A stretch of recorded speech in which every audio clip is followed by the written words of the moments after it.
एक ज्ञानी बाबा अपना ज्ञान बांटते हुए देश भर में घूमते थे। एक दिन वो एक छोटे से गांव में पहुंचे।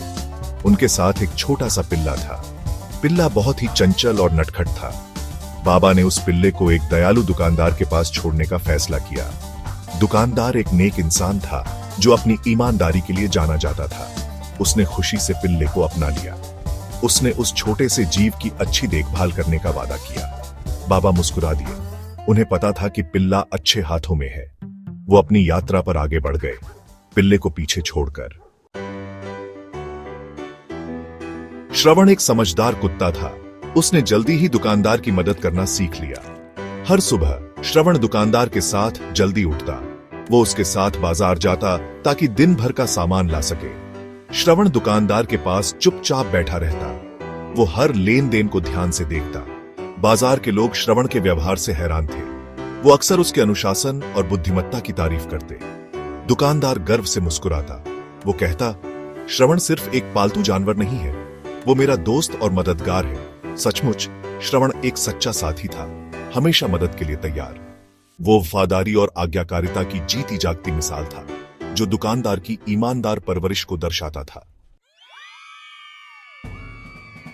दुकानदार का एक नौकर था जिसका नाम रमेश था।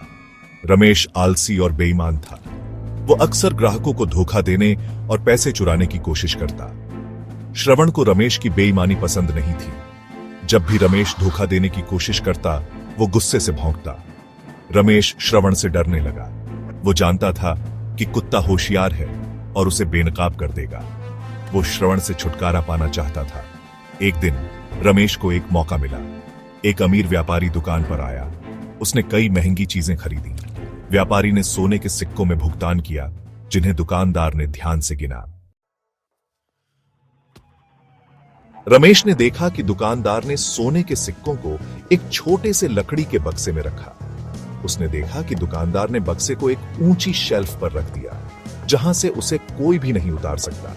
जैसे ही व्यापारी चला गया, रमेश ने एक दुष्ट योजना बनाई। उस दिन बाद में जब दुकानदार ग्राहकों के साथ व्यस्त था, रमेश चुपके से दुकान में घुसा।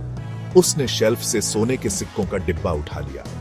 उसने डिब्बे को अपने कमरे में छुपा दिया और बाद में लूट लेकर भाग जाने की योजना बनाई। जब दुकानदार ने उस रात दुकान बंद की, तो उसने पाया कि डिब्बा गायब था।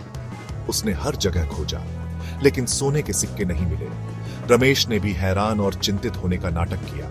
उसने श्रवण की तरफ इशारा करते हुए उस पर सोना चुराने का आरोप लगाया। दुकानदार का दिल टूट गया। उसने यह मानने से इनकार कर दिया कि श्रवण ऐसा कर सकता है, लेकिन सोने के सिक्के गायब थे और रमेश ने कसम खाई कि उसने श्रवण को पहले शेल्फ के आसपास सूंघते हुए देखा था।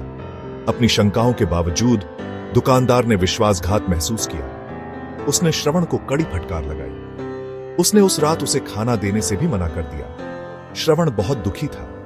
वो उदास होकर कराह रहा था।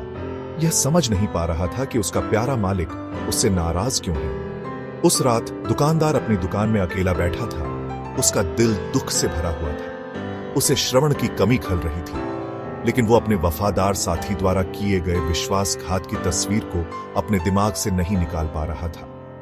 वो सोच रहा था कि उसने अपने वफादार दोस्त को कैसे गलत समझा। अपने फैसले पर ही सवाल उठा रहा था। आधी रात को डाकुओं का एक समूह बाजार में घुस गया। उन्होंने दुकानदार की दुकान में सेंध लगाने की कोशिश की, इस बात से अनजान कि श्रवण अभी भी अंदर था। श्रवण भूखा और आहत होने के बावजूद हरकत में आ गया।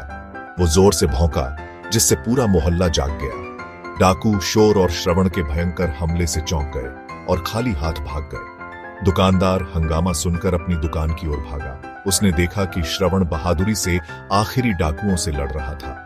दुकानदार भावुक हो गया। उसे एहसास हुआ कि श्रवण निर्दोष था। उसने श्रवण को कसकर गले लगा लिया। उस पर शक करने के लिए माफी मांगी। जैसे ही उसने अपने वफादार साथी को दिलासा दिया, उसने श्रवण के बिस्तर के पास कुछ चमकता हुआ देखा। यह सोने के सिक्कों वाला डिब्बा था। रमेश ने श्रवण को फंसाने की जल्दबाजी में डिब्बे को लापरवाही से छुपाया था। श्रवण ने अपनी तेज सूंघने की शक्ति से उसे ढूंढ लिया था। उसने रात भर उसकी रखवाली की। दुकानदार के अपनी गलती का एहसास करने का इंतजार किया। अगली सुबह दुकानदार ने रमेश का सामना किया। रमेश ने अपना जुर्म कबूल कर लिया और माफी मांगी। हालांकि दुकानदार ने उसे न्याय के लिए गांव के बुजुर्गों के हवाले कर दिया। कुछ दिनों बाद आर्ष गांव लौट आए। श्रवण को स्वस्थ और खुश देखकर वो बहुत खुश हुए। दुकानदार ने रश्मि को इतना अनमोल उपहार देने के लिए धन्यवाद दिया। उसने वफादारी, विश्वास और परवरिश की ताकत के बारे में एक बहुमूल्य सबक सीखा था। रश्मि मुस्कुराए और बोले, परवरिश व्यवहार को आकार देती है, लेकिन श्रवण जैसी वफादारी एक दुर्लभ और अनमोल उपहार है।